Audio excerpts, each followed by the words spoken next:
یہ دیکھ لیجیے رینجر کی کاروائی دیکھ لیں. یہ انلیگل انکانسٹیٹیوشنل ریڈ کیا ہے اسلام آباد ہائی کورٹ کے اندر. رانا سلانا کے کہہ رہے تھے رینجر نے اٹیک کر دیا ہے. عمران خان صاحب بایو میٹرک کروانے آئے تھے لیکن یہ ڈنڈے سوٹے کر رہے ہیں. یہ سارے سامنے آپ کو نظر آ رہے ہیں. اس وقت پوری رینجر نظر آ رہی ہے اس وقت آپ کو سامنے.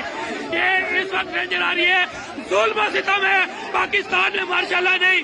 اس وقت ماشاء اللہ نافذ ہو چکا ہے.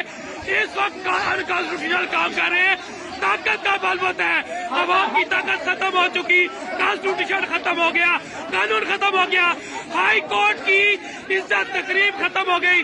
اس وقت نظر آ رہا ہے آپ کو سب کو مار رہے ہیں. رینجر والے وکلا کو بھی مار رہے ہیں.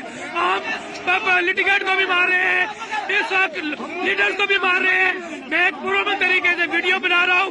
مجھے بھی پیچھے سے دھکم فیل کر رہے ہیں لیکن میں اب آئین قانون کے ساتھ کھڑا ہوں.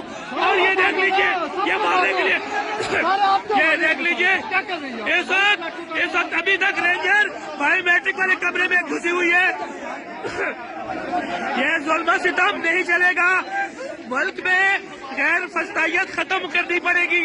یہ ظالم رانا ثناء اللہ اپنے ہینڈلر کے کہنے پہ یہ جو کچھ ظلم کر رہے ہیں یہ نظر آ رہے ہیں. یہ دیکھیے عمران خان صاحب 70 سال کی عمر میں جو ظلم و ستم کر رہے ہیں.